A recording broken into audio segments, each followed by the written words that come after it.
नमस्कार, आप देख रहे हैं न्यूज़ 9 भारत और मैं हूं आपके साथ अशोक चौहान। देश और दुनिया की तमाम खबरों पर आइए डालते हैं एक नजर।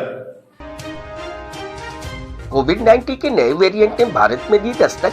भारत में कोविड-19 के नए वेरिएंट के पाए गए 3 मरीज। राजधानी दिल्ली के बुराड़ी हॉस्पिटल में कोविड-19 वेरिएंट से निपटने के इंतजाम अभी से पूरे। बुराड़ी हॉस्पिटल में 800 बेड और पर्याप्त मात्रा में ऑक्सीजन भी तैयार। बुराड़ी हॉस्पिटल के डीएमएस का कहना, अगर सतर्कता नहीं बरती तो फैल सकता है नया वेरिएंट। समय पर सतर्क और सजग रहने की जरूरत। एक बार फिर से पूरी दुनिया पर कोरोना वायरस का आतंक छा रहा है। चीन में इस ओमिक्रॉन के सब वेरिएंट VF7 बड़ी तेजी से अपना पैर पसार रही है। ये नया वेरिएंट भारत में भी दाखिल हो चुका है। गुजरात के बड़ोदरा में एक NRI महिला में कोविड-19 के VF7 वेरिएंट की पुष्टि हो गई है। गुजरात में कोरोना के 2 और मामले सामने आए हैं। वहीं एक नया मामला उड़ीसा में भी आने की जानकारी आ रही है, जिनमें इसी वेरिएंट VF7 की आशंका जताई जा रही है। राजधानी दिल्ली में भी कोविड-19 के इस नए वेरिएंट को लेकर दिल्ली सरकार भी मुस्तैद हो चुकी है। दिल्ली के सभी हॉस्पिटलों में तकरीबन कोविड-19 के नए वेरिएंट VF7 से लड़ने के पुख्ता इंतजाम किए जा रहे हैं। बुराड़ी विधानसभा के बुराड़ी हॉस्पिटल की बात करें तो यहाँ हॉस्पिटल की DMS शालिनी दुग्गल ने जानकारी देते हुए बताया कि बुराड़ी हॉस्पिटल के अंदर कोविड के नए वेरिएंट से आपातकालीन स्थिति में लड़ने के लिए 800 बेड उपलब्ध हैं। पर्याप्त मात्रा में ऑक्सीजन सिलेंडर मौजूद हैं। हॉस्पिटल को रेड ग्रीन 2 जोन में बांटा गया है। पेशेंट की स्थिति के अनुसार ही उसको कोविड-19 में शिफ्ट किया जाएगा और इलाज कर उसे तुरंत राहत दी जाएगी। राजधानी दिल्ली में अभी भी कई ऐसे लोग हैं जिन्होंने वैक्सीन की बूस्टर डोज नहीं लगवाई है। ऐसे में डॉक्टर शालिनी ने बताया कि वैक्सीन कोविड-19 के किसी भी वेरिएंट से बचाव के लिए बेहद जरूरी है। अगर बूस्टर डोज लगवाया जाए तो उससे इम्यूनिटी पावर बढ़ती है और कोविड-19 के संक्रमण से ग्रसित होने का खतरा भी कम हो जाता है। जरूरत है सभी लोग पहले की तरह एहतियातन बरतें और मास्क लगाएं, सैनिटाइजर का प्रयोग करें। न्यूज़ 9 भारत के लिए दिल्ली से संजय सिंह की रिपोर्ट।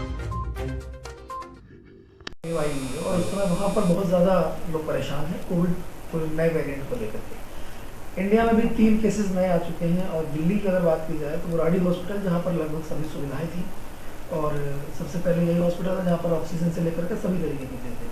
अगर ऐसा कुछ इंडिया में होता है, दिल्ली में फैलता है, तो आप कितना तैयार हैं इस हॉस्पिटल को लेकर के? कितने बेड्स?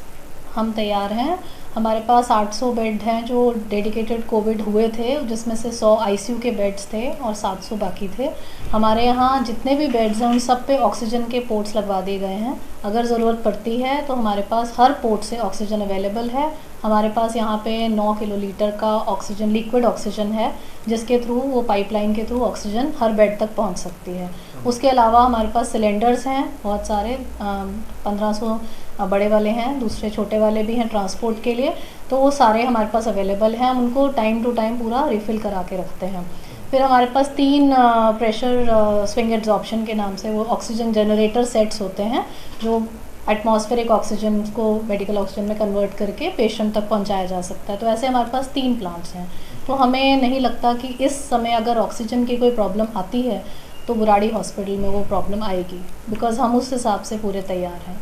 नए वेरिएंट को लेकर के जैसे लोग चिंता में नहीं है, सरकारें रहना चाहिए और कितना ज़्यादा खतरनाक है ये वेरिएंट?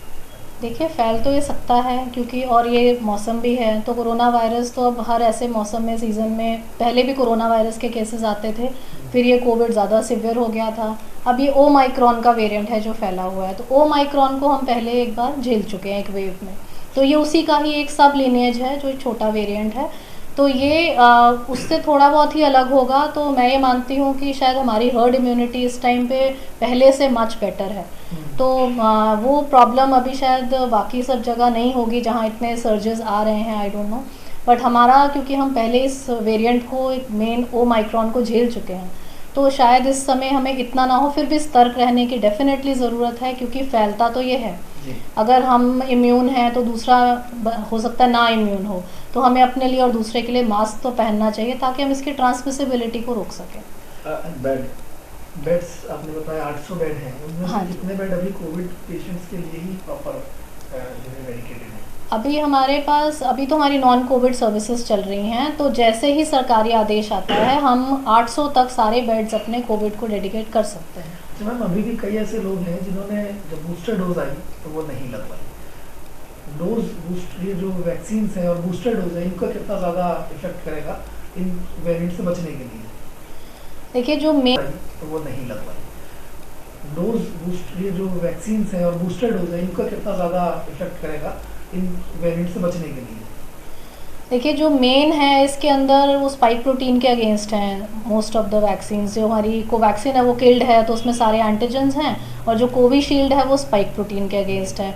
स्पाइक प्रोटीन वो पहला प्रोटीन है जिसके हम संपर्क में वायरस हमारी बॉडी में आता है, तो अगर उसके अगेंस्ट हमारी एंटीबॉडीज़ हैं तो वायरस को वहीं के वहीं रोका जा सकता है। तो पहली डोज से हमें कुछ 1% तक मिलती है, उसके बाद सेकंड लेते हैं तो हमारी वो बढ़ जाती है इम्यूनिटी और ज़्यादा। और अगर हम बूस्टर भी ले लेते हैं टाइमली तो हम काफ़ी हद तक 99% तक हम सेफ हो जाते हैं, इसलिए बूस्टर लेना तो ज़रूरी है।